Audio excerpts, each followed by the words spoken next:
The night Sundar couldn't forget, rain was coming down hard that night in San Francisco.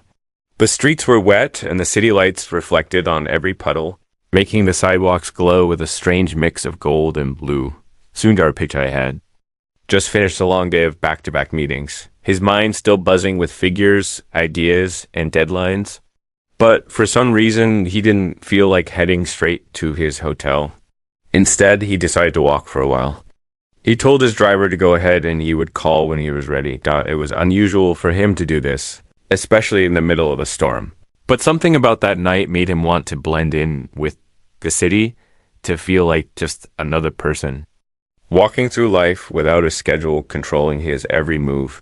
The rain hit his face and soaked through his coat, but he didn't care. He passed by small coffee shops with fogged-up windows, restaurants closing early, and street musicians trying to keep their instruments dry. The city felt alive in a way he hadn't felt in a long time, but as he turned into a quieter street, the noise of the city seemed to fade, and the sound of the rain became the only thing he could hear.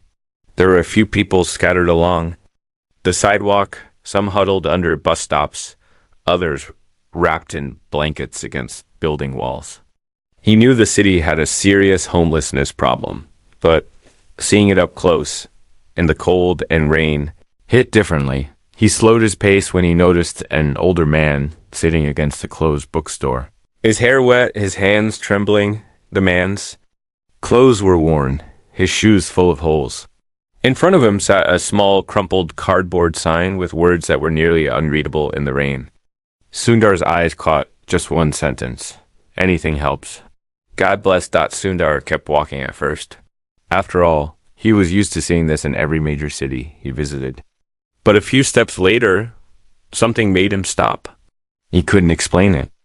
Maybe it was the way the man didn't call out or ask for help, or maybe it was the way his eyes seemed fixed on the ground, as if he'd given up on the world noticing him. Sundar turned back. He approached slowly, not wanting to startle the man. "Sir," Sundar said softly, "are you all right?" The man looked up, his eyes tired but strangely gentle. "Oh, yeah, I'm fine," he replied, though the shiver in his voice made it clear he wasn't. "Just another wet night." Sundar hesitated. "Can I get you something warm? Maybe some food?" The man smiled faintly, shaking his head. "That's kind of you, but I'm all right. I've learned to go without." The rain dripped from the brim of Sundar's coat as he stood there, unsure of what to do next. Part of him wanted to insist, but before he could speak, the man reached for something beside him, a folded, worn-out blanket, and then, to Sundar's absolute surprise, the man held it out toward him. "You look cold," the man said. "Take this." Sundar froze.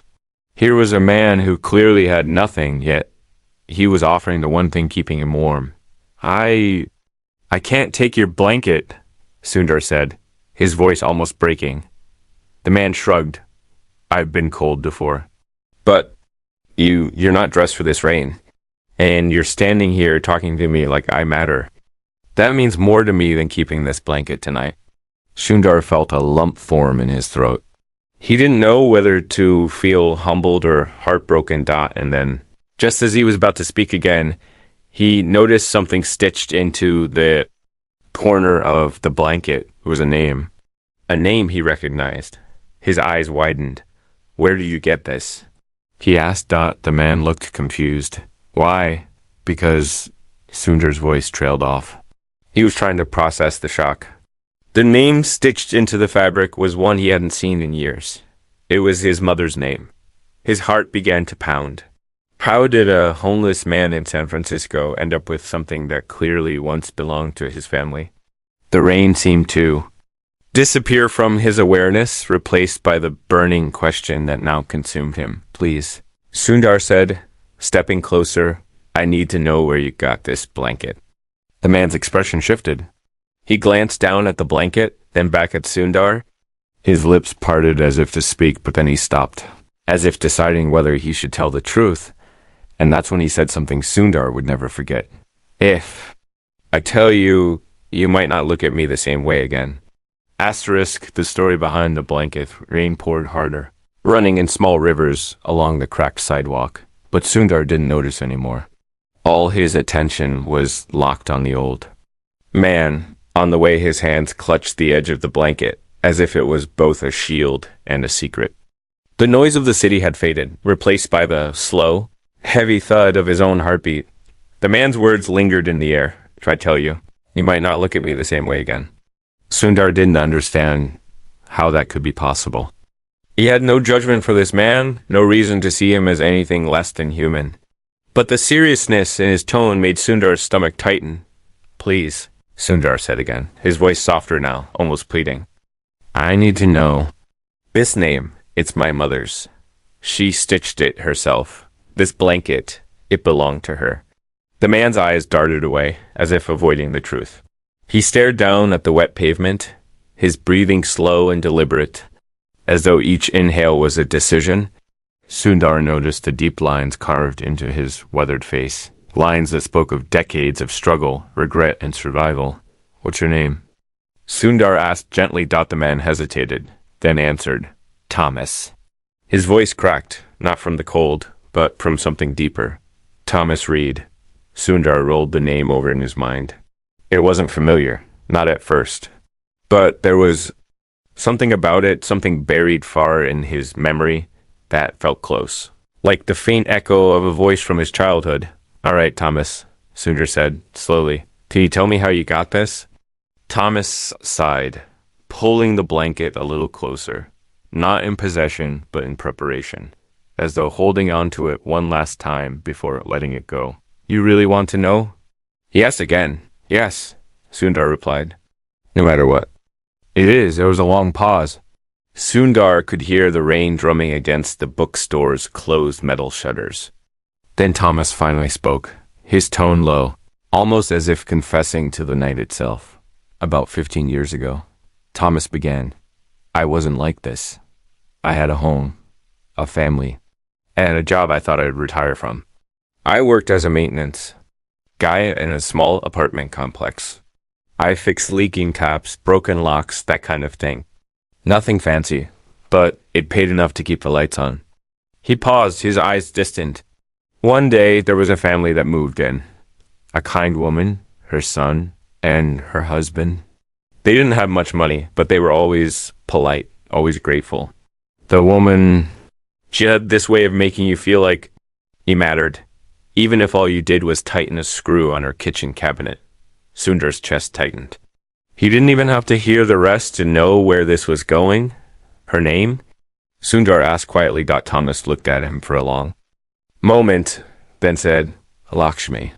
The sound of his mother's name in the mouth of a stranger sent a wave of emotion through Sundar, so strong he almost stepped back. "One winter," Thomas continued, "the building's heating broke. It took days to fix, and everyone was freezing. But your mother, she didn't complain once. Instead, she came down to my apartment with a bundle of blankets. This one. She said she made it herself when she was younger. She told me, 'You need it more than I do right now.' I didn't want to take it, but she insisted. Said kindness should never be refused."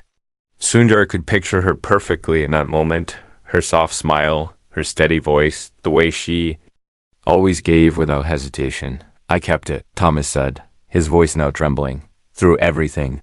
Even when I lost my job, even when my wife left and I made mistakes I can't undo. I ended up on the streets, but I never let go of this blanket. It was the last thing I had that reminded me someone once cared enough to give me warmth." A lump formed in Sundar's throat. He wanted to speak, to tell Thomas what this meant to him, but the weight of the story held him silent. "So when I saw you standing there in the rain," Thomas continued, "you reminded me of her. Not because of how you look, but because you stopped. Because you cared enough to ask if I was all right. I thought maybe it was my turn to pass this on, even if it was all I had." For a moment, neither of them moved. The street was quiet except for the rain, and Sundar felt as though the world had narrowed to just this small patch of wet sidewalk, where a billionaire and a homeless man were bound together by a single thread of kindness that had lasted over a decade. "Thomas," Sundar said slowly, "my mother passed away years ago. I never knew this blanket was still out there. But you've kept it safe all this time. Thomas nodded. It's been my shelter more nights than I can count. But I think she would want you to have it back. He held it out again, this time with both hands. Sundar reached for it. But as his fingers brushed the fabric, Thomas suddenly pulled. Back. Wait, he said sharply. Sundar looked at him, confused. Before you take it. There's something you need to know, Thomas said, his voice now heavy with something darker. This blanket isn't just a gift. It's a debt I've been carrying for years. Sundar's brow furrowed. A debt. Thomas's eyes glistened, not from the rain. Your mother saved me more than once. But one day, I failed her. And that's the part you might not forgive. The air between them seemed to thicken. Sundar's pulse quickened. He didn't know what Thomas was about to say, but he could feel in his bones that it would change everything. Thomas took a deep breath, his voice breaking as he began. I was the reason your family had to leave that apartment. And it's not what you think. Asterisk, the truth Thomas carried, the rain was still falling, though softer now, as if the storm itself was holding its breath. Sundar stood in front of Thomas, his hands hanging at his sides, his mind bracing for whatever truth was about to come out. There was something in Thomas's voice, a weight, a shame that made it clear this was not going to be a simple story. Thomas looked down at the wet pavement, as though the cracks in the concrete could swallow his words before they escaped. His fingers tightened on the edges of the blanket, knuckles pale against the worn fabric. Your family? You had to leave because of me, he began slowly. But it wasn't because I wanted you gone. It was because I had made a choice that, well, it destroyed everything I had to. Sundar didn't interrupt. He could see Thomas was speaking through layers of memory he'd probably tried to bury for years. It was the year after that winter. Thomas continued, his voice distant, like he was replaying it all in real time. I was behind on rent. My wife had lost her job. My son was sick, and I was working extra hours just to keep food on the table. The landlord was breathing down my neck, threatening eviction if I didn't pay up. I thought I could handle it. I thought I could find a way. He swallowed hard before going on. But then one day, I saw your mother at the market. She was talking to a neighbor about how your family was struggling to keep up with rent too. You were young back then, maybe a teenager. She said she didn't know if you'd be able to stay in the city. And that's when I made the worst decision of my life. A gust of cold wind passed between them, but neither moved. Went to the landlord, Thomas said, his voice low. And I told him something that wasn't true.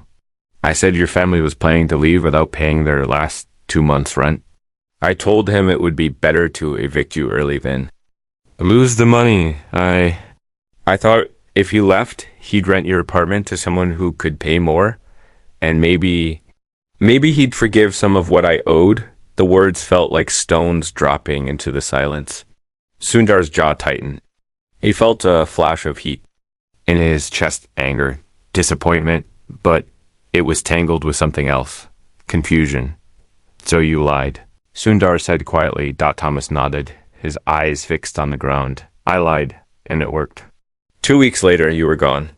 I remember the day you left. Your mother smiled at me when she passed by, like nothing had happened.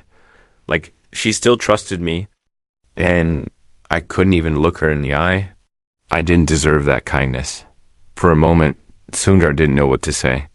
His memories of that time were blurry. He remembered packing up, his parents telling him it was just a change and not to worry. He never knew there had been someone behind it. Why are you telling me this now? Sundar asked, his voice calm but carrying a weight. Thomas's hands trembled slightly as he answered. Because I've been carrying it for 15 years. Because I've wanted to find a way to make it right, but I never could. And when I saw you tonight, I didn't see the CEO everyone talks about. I saw the boy who once lived upstairs. I saw the son of the woman who gave me this blanket even when I didn't deserve it. And I knew I couldn't let you walk away without telling you the truth. The honesty in his voice was raw. There was no attempt to excuse himself, no plea for forgiveness, just a man laying down a burden he'd carried too long. Sundar felt the old ache of losing that home, of leaving behind the neighborhood where he'd first dreamed big dreams. But he also felt the pull of his mother's example. She'd always said that people's worst moments didn't erase their humanity. "Thomas," Sundar said slowly, "you hurt my family, you hurt my mother, but you also kept this blanket all these years. You didn't sell it, you didn't lose it, you held on to it. That tells me it meant something to you, that she meant something to you." Thomas's eyes finally met his, and for the first time there was no guardedness in them, only vulnerability. She was the kindest person I ever met, and I betrayed her. The rain began to lighten into a mist, and the street lamp above them flickered as though struggling to stay awake. Sundar took a slow breath, his mind turning over everything he'd just heard. Part of him wanted to walk away, to put this painful chapter back in the past. But another part of him, stronger, louder, knew there was more to this story. "Thomas," Sundar said after a long pause, "what happened to you after we left?" Thomas's shoulders slumped. Everything fell apart. "The landlord rented your place to someone else, but he didn't forgive my debt. A few months later, I was evicted too. My wife, she'd had enough of the struggle. She left with our son. I tried to find steady work, but without a permanent address, it was almost impossible. One bad break after another, and eventually, here I am." The words hung in the air like cold smoke. Sundar realized this wasn't just about the blanket, or even the lie that forced his family out. This was about how fragile life could be, how one decision, good or bad, could ripple outward for years. Before he could speak again, Thomas took a deep breath and said, "I know you don't owe me anything. I know you might never forgive me. But if you take this blanket, maybe I can believe I finally did one thing right." He held it out once more. And this time, Sundar reached for it, his fingers closing around the damp, worn fabric. He could almost feel his mother's touch in the stitches dot, but just as he was about to thank Thomas, something caught his eye. Tucked into a small, hidden pocket inside the blanket was a folded yellow piece of paper. Sundar looked at Thomas. "Did you know this was here?" Thomas's brow furrowed. "No. What is it?" Sundar slowly unfolded the paper. The ink was faded, but the handwriting was unmistakable. It was his mother's, and the first line made his breath catch in his throat. "If you're reading this, it means this blanket has found its way back to you." The letter in the blanket street felt impossibly quiet, as if the world itself had gone still to witness this moment. The rain had slowed to a gentle drizzle, the sound of droplets tapping against the concrete blending with the faint hum of distant traffic. Sundar stood there under the flickering street lamp, holding the old, damp blanket in one hand and the fragile piece of folded paper in the other. His heart was pounding, but it wasn't from the cold. It was from the feeling that this moment, this exact second, was about to change something deep inside him. Thomas leaned closer, curiosity etched into his weathered face. "Go on," he said quietly, as if speaking too loudly might make the letter crumble away. Sundar took a deep breath and unfolded the paper fully. The handwriting, though faded and slightly smudged from years tucked inside the blanket, was instantly familiar. His mother had a way of looping her letters just so, a style that felt warm even on the page. He began to read silently, but after a few lines, the words pulled him in so deeply that he found himself whispering them aloud, as though hearing her voice again. "If you are reading this, it means this blanket has found its way back to you, or to someone who needs it. I made this when I was young, before I ever left home, before life became complicated." Each stitch carries a prayer that the person wrapped inside it will know they are seen, that they matter, and that kindness still exists in this world. Sundar's throat tightened. The rainwater dripping from his hair mixed with the sting in his eyes. Life will not always be fair. Sometimes people will take from you. Sometimes they will hurt you, even when you have done nothing wrong. But do not let that harden your heart. What you give will always find its way back to you, even if it takes years. His voice wavered as he read the next line. If you are in pain right now, know that you are not forgotten. And if you have wronged someone, know that you still have the power to make it right. I hope this blanket will remind you that redemption is possible. And that one good choice can undo the weight of many bad ones. The letter ended simply. With love, always.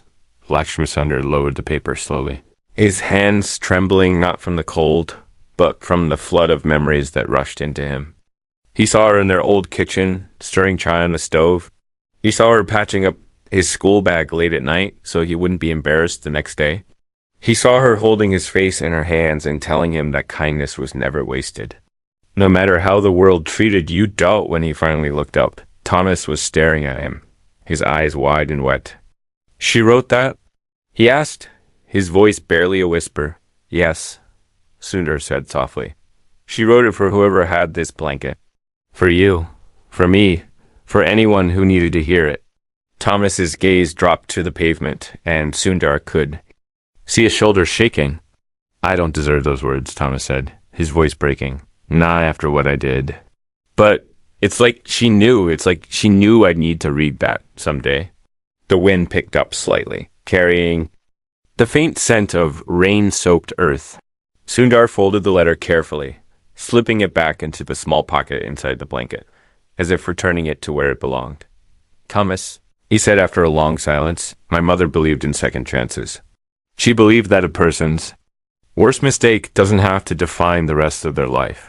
I think if she were here right now, she'd tell you to start over, to do something good, not because it erases the past, but because it honors it. Thomas's eyes glistened in the dim light. Start over. Look at me, Sundar. I've been out here for over a decade. I am old. I've got nothing left.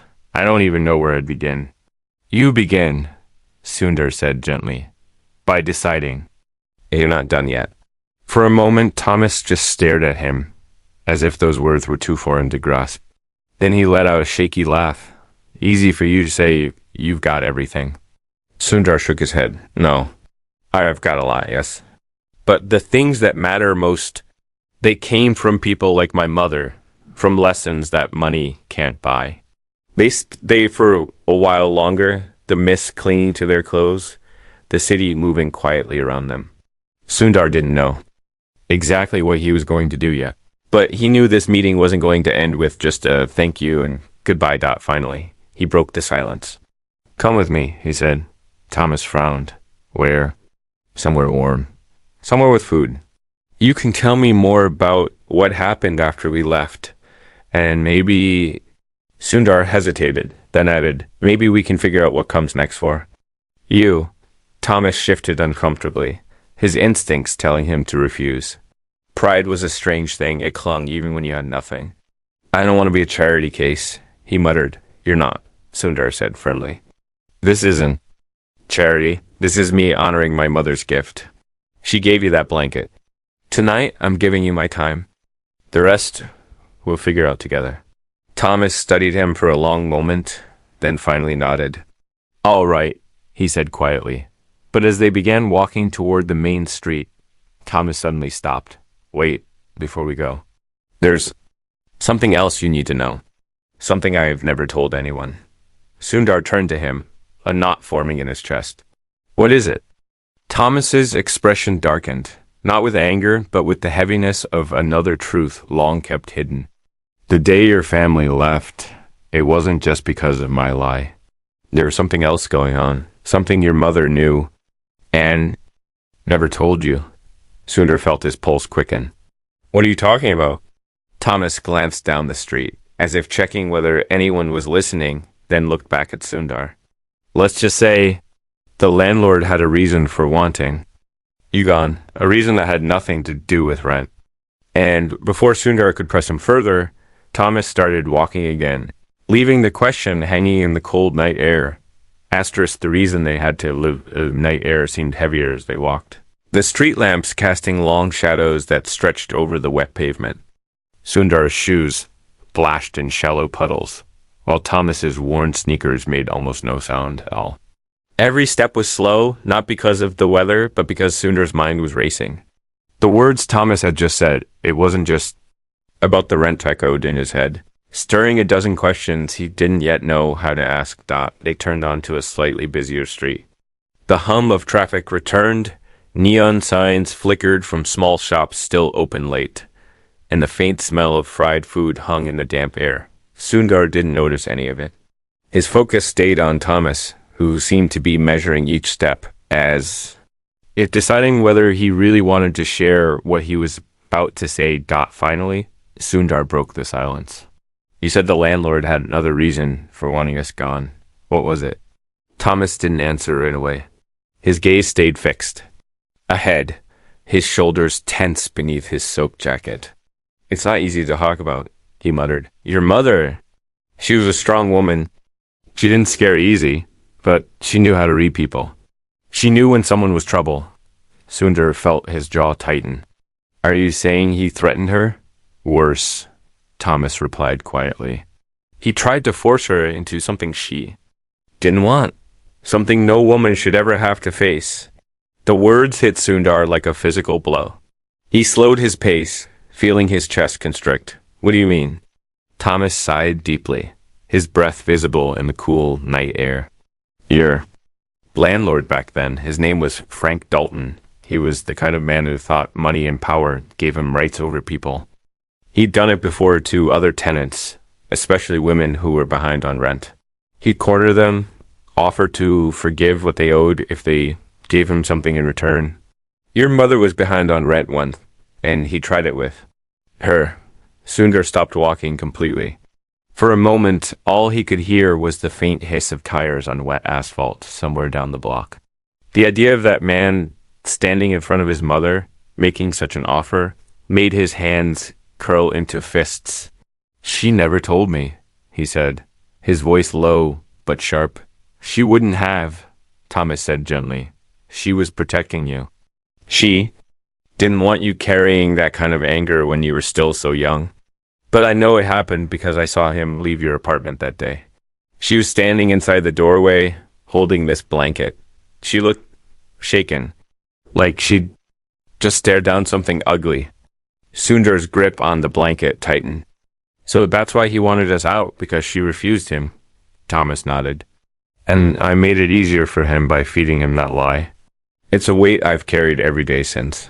His voice cracked, the confession spilling out like something poisonous he'd kept in too long.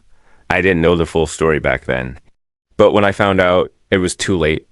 You were already gone. The anger inside Sundar wasn't just for the landlord. It was for the years he'd never had the chance to confront the truth, for the way his mother had borne that burden alone. But alongside the anger was something else, a deep piercing sorrow. He thought about her smile, her quiet resilience, the way she'd always told him not to hold on to bitterness. Now he understood why. She'd been caring enough for both of them. They walked the rest of the block, in silence before reaching a small all-night diner with fogged-up windows. Inside, the warm light and low hum of conversation felt almost unreal after the cold, wet streets. Sundar led the way to a booth in the corner, far from the door, where they could speak without being overheard. A waitress came by, setting down menus with a practiced smile. Thomas ordered coffee. Sundar, not hungry but knowing Thomas needed it, ordered a full breakfast platter for him. When the waitress left, Thomas cupped his hands around the warm mug like it was a lifeline. You know, Thomas said after a long pause, your mother didn't just give me this blanket that winter. She gave me dignity. Even after everything, she never treated me like less than a man. I think that's why it's haunted me all these years, because I repaid her kindness with betrayal, even if I didn't know the whole story yet. Sundar studied him for a moment. The lines on Thomas's face told the story of a man who'd been weathered by both his choices and the world's cruelty. Thomas, Sundar said quietly, you can't change what happened, but you can choose what you do from this moment on. The question is, do you want to? Thomas looked at him, searching his face for any hint of judgment. And if I say yes, then, Sundar replied, I'll help you. Thomas's brow furrowed. Help me how? I don't have an address. I don't have clean clothes. No one's going to hire me like this. One step at a time, Sundar said. Tonight, we get you somewhere warm to sleep. Tomorrow, we clean you up, get you fresh clothes. After that, we figure out work. Not just any work, something that gives you purpose again. Thomas gave a small, disbelieving laugh. Why? After what I did to your family? Why would you do this? Sundar leaned back slightly, his eyes steady. Because my mother would have. And because I think maybe you've been waiting for someone to tell you it's not too late. For a moment, Thomas didn't speak. He just stared into his coffee, the steam fogging his glasses. Then, quietly, he said, "All right, I'll try." Sundar nodded. "Good. But before we start, I need one promise from you." "What's that?" "No more running from the truth. No more hiding from what happened. If you're going to rebuild, you have to face it all. And there's one more part of this story I think you're still not telling me." Thomas's hands froze around the mug. "What makes you think that?" "Because," Sundar said, "you said you've never told anyone about the landlord. But you also said you saw him leave our apartment that day." "Thomas, how did you end up there at that exact moment? And why do I have the feeling you were part of something you haven't confessed yet?" Thomas's eyes dropped, his jaw tightening. "Because," he said slowly, "I was the one who let him in." The words hit harder than the rain ever could. Sundar stared at him, the truth settling like a cold weight in his chest. "And before he could respond," Thomas added, his voice barely above a whisper, "and I think your mother knew." He waited the final truth for a long moment. Sundar said nothing. The noise of the diner clinking cutlery, the low hum of conversation, the hiss of the coffee machine faded into the background. All he could hear was the echo of Thomas's words. "I was the one who let him in." They landed like stones in his chest, each syllable pressing heavier than the last. He stared at Thomas, searching his face for any sign that maybe he'd misheard, that maybe this was some kind of misunderstanding. But Thomas's eyes didn't flinch. They were tired, sad, and filled with a guilt so old it had carved itself into the lines around them. You opened the door for him?" Sundar finally asked, his voice low but sharp. Asterisk. Thomas nodded slowly. "I didn't know what he was going to do. At least, not exactly. But I had a feeling." He rubbed his forehead with the heel of his hand, like he was trying to push back the memory. "That day, Frank came to me while he was fixing a broken step in the hallway.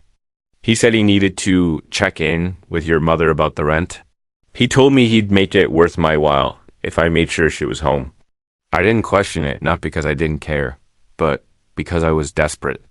I thought maybe he was going to give her an extension, and if I helped him, he'd give me one too." Sundar's stomach churned. "And you believed him?" Thomas's voice cracked. "I wanted to. But deep down, I knew the kind of man he was. I heard stories. I'd seen the way he looked at women in the building. But I convinced myself it would be fine. So when he told me to knock and say I needed to check something in the kitchen, I did. And when she opened the door, I stepped aside so he could follow me in." The image burned in Sundar's mind, his mother standing in their old apartment, trusting Thomas enough to let him in, not knowing what was about to happen. "I didn't stay," Thomas continued. "I made up an excuse to leave as soon as we were inside. But I saw his face as I walked out. I knew he wasn't there to talk about rent." He swallowed hard, his hands tightening around his coffee mug. "A few minutes later, I came back down the hall, and I saw him leaving. She was standing there, holding this blanket like a shield. Her face, she looked like she'd just been through something, but she was trying to keep it from showing." Sundar closed his eyes for a moment, his grip on the blanket tightening. The fabric felt heavier now, as though it had absorbed not just warmth, but pain. "She never told me any of this," he said quietly. "Because she forgave me," Thomas replied, his voice trembling. "I don't know why. Maybe she thought I didn't understand what I'd done. Maybe she didn't want to ruin me completely. A week later, you were gone. And when I asked her about it before you left, she just said, 'Take care of yourself, Thomas.' She still gave me this blanket. That winter, even after I'd let the wolf into her home." The weight of the truth settled between them like a third presence in the booth. Sundar could feel the heat of anger rising in him. But beneath it was something far more complicated. A deep ache for the woman who had chosen grace over vengeance, who had carried this wound silently to protect him. Why are you telling me all of this now? Sundar asked, his voice steady but low. Thomas looked at him for a long moment, his eyes wet. Because I don't want to die with this in my chest. And because you're the only one who can decide what happens to me now. You can walk away and never speak to me again, and I'll understand. Or you can do what your mother did see me for more than the worst thing I've ever done. Sundar didn't answer right away. Instead, he leaned back in the booth, looking down at the blanket. His mother's letter was still tucked inside, her words echoing in his mind. If you've wronged someone, know that you still have the power to make it right. He thought about the years Thomas had spent on the streets, about the guilt that had eaten at him every single day. It didn't erase what had happened. Nothing could. But it was also clear that Thomas was not the same man he had been back then. After a long silence, Sundar spoke. My mother didn't just give you this blanket. She gave you a chance to choose who you wanted to be. I think if she could forgive you, so can I. But forgiveness doesn't mean forgetting. It means you have to honor her kindness by living differently from this day on. Thomas's voice broke. I don't know if I can live up to that. You can, Sundar said firmly. And I'll help you, but you have to do the work. Number? More excuses, no more running. Thomas nodded, his hands trembling. All right, I'll try. I swear I'll try. Over the next hour, they talked quietly about what would come next, arranging a place for Thomas to stay that night, getting him cleaned up in the morning, finding steady work through a program Sundar knew that specialized in helping people rebuild their lives. When they finally stepped out of the diner, the rain had stopped. The streets were glistening, the city lights reflecting off the wet pavement like 1,000 tiny stars. Sundar handed Thomas the blanket. Keep it, he said. You've carried it this far. It's a reminder of her, and of tonight. Thomas clutched it to his chest, his eyes glistening. Thank you, he whispered Dot as they walked together toward the hotel where Sundar had arranged for him to stay. Sundar glanced up at the night sky. He imagined his mother somewhere beyond it, watching. He hoped she could see that her kindness had outlived her, that the warmth she had stitched into that blanket was still working its way through the world one person at a time. And though he knew this was just the beginning of Thomas's road back, Sundar felt certain of one thing. His mother had been right. Kindness always finds its way home.